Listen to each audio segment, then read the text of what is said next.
શું આ વર્ક કરવા માટે મારે આખો દિવસ ઓનલાઈન રહેવાની જરૂર છે? હેલો એવરીવન, હું જાનકી પટેલ છું. હું એક ડિજિટલ બિઝનેસ ઓનર અને મેન્ટર છું. આજે 30 ડેઝ ચેલેન્જનો ડે 29 છે. આ પ્રશ્ન મને ઘણા લોકો પૂછે છે. સાચું કહું તો શરૂઆતમાં મને પણ એવું જ લાગતું હતું કે આ ઓનલાઈન ન રહું તો કામ નહીં ચાલે. પણ રિયાલિટી અલગ જ હતી. હું ટ્રેડિશનલ બિઝનેસ પણ હેન્ડલ કરતી હતી, ઘર, ફેમિલી બધું જ બેલેન્સ કરતી હતી. પણ દિવસભર ફોન સાથે જોડાઈ રહેવું એ પોસિબલ ન હતું. ત્યારે મને સમજાયું કે બિઝનેસ ઓનલાઈન રહેવા પર નથી, સિસ્ટમ પર ચાલે છે.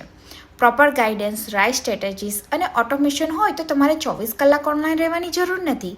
હું પર્સનલી રીતે મારા કિડ્સને સ્કૂલે મૂકવા જાઉં છું, ફેમિલી સાથે ટાઈમ સ્પેન્ડ કરું છું અને સિસ્ટમ પાછળથી કામ કરતી રહે છે.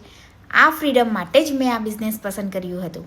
જો તમે પણ વિચારતા હોવ કે મારી પાસે ટાઈમ નથી, કદાચ ટાઈમની સમસ્યા નથી, રાઇટ સિસ્ટમની સમસ્યા છે. જો તમે પણ જાણવા માંગો છો કે આ સિસ્ટમ કેવી રીતે વર્ક કરે છે તો મને મેસેજ કરો, હું તમને ગાઈડ કરીશ. And thank you for watching this reel. C you tomorrow.